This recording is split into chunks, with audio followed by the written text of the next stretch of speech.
As I hinted to on my last video, I do currently use two different wall organizational systems.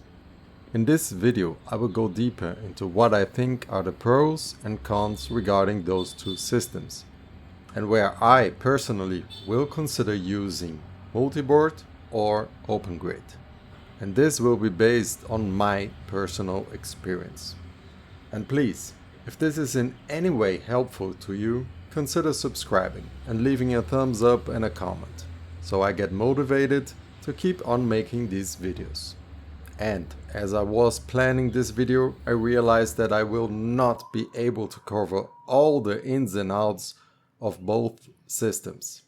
So watch out for further deep dive into each one of those. But first, let's get back to the analysis from the last video. As I have shown, Multiboard uses more filament per area as well as significantly more print time.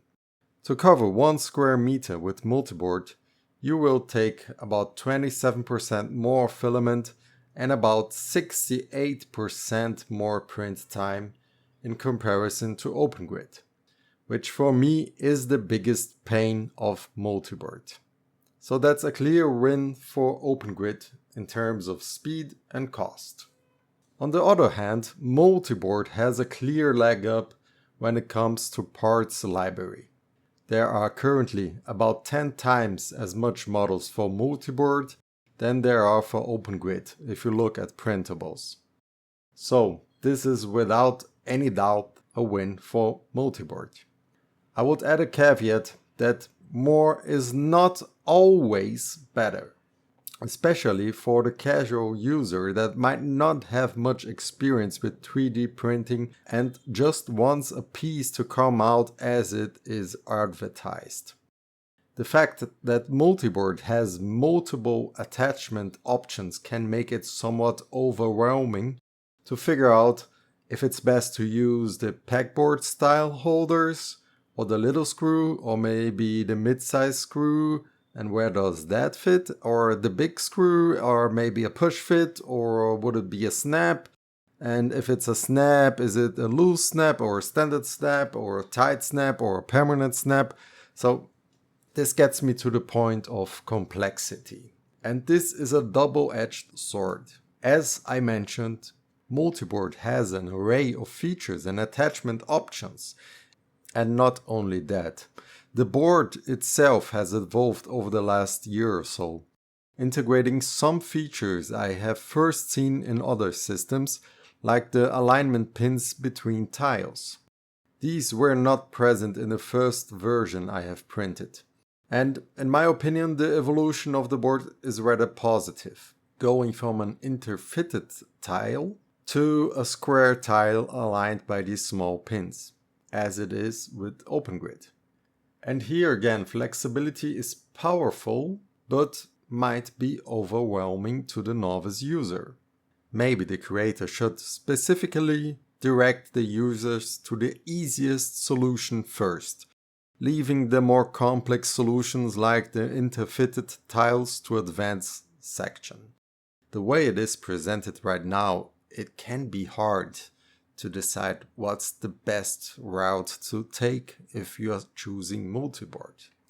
In that sense, Multiboard gets a point for versatility but also loses a point for over complexity, in my opinion. OpenGrid is more simple in that sense. You have snaps and accessories based on those snaps, which can be simple or directional, holding more weight. And you have an additional connection interface common to OpenGrid based on multi-connect, a dovetail-like attachment point, and these ones screw to the snaps themselves. Less options can be a positive point for people getting started. A side note here, this same interface, this multi-connect dovetail-shaped screw, is actually also available for Multiboard and I think even for honeycomb storage wall. And I have used it extensively and it is in fact my go-to attachment for most new models I create. With one caveat, Since Multiboard is based on 25mm spacing and OpenGrid on 28mm, an accessory designed for Multiboard will not fit OpenGrid if it is supposed to be attached to more than one column using these multi-connect sliding cleats. However, models that lock into only one column can be used on both systems, like this Galaxy Watch charger station I have designed recently. This same model fits OpenGrid, Multiboard, HSW, and even just this dovetail thing screwed to the wall. As for mounting options for these systems, here again Multiboard has an advantage, both from the fact that its library is much greater and ironically also because one of its downsides. Let me explain. As I mentioned, Multiboard uses more filament. This also makes the board stiffer, which comes in very handy if you want to use Multiboard in a floating arrangement. What I mean by that is not having anything the board is attached to on the back side. So in my case here, I have the first row of tiles of Multiboard attached to the bottom of a shelf using a right angle snap, which I designed myself. But on the bottom there is no attachment other than the cross-linked snaps tying the adjacent tiles together, so there's nothing on the back.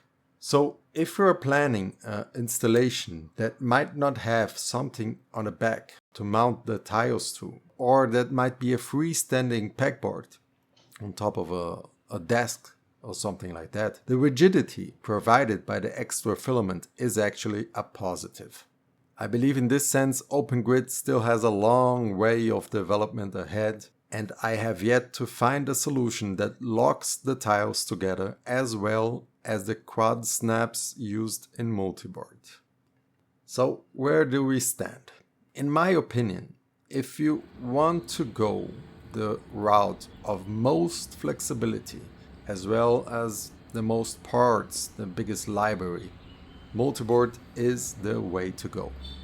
The downside is that you will use much more filament, it will take a lot longer to print, and you have to manage the complexity of all those parts and choosing the right parts for your needs. So the planning phase takes a lot of more time. You have to think more about it before you commit to printing something, in my opinion. If you want something simpler, a 3D printed pegboard-like system for a flat surface, and you know that what you want to mount has a model already for OpenGrid, or you have the know-how and willingness to design your own accessories, I pose that OpenGrid is actually a more interesting solution. Given that it's faster to print, it uses less filament, and you just get to the result faster. There's less thinking to do, there's less overhead in your mind of choosing the right path. So this is my quick take on these two wall organizer systems. Let me know if you have any questions down below. I will try to answer them or make another video. I also plan on taking a closer look into the Multiboard low density and OpenGrid light, as well as each one of those systems, because there are so much details that don't fit one video. And last thing, consider subscribing if this video helped you in any way, so YouTube knows to send me some love and some traffic. Thank you very much.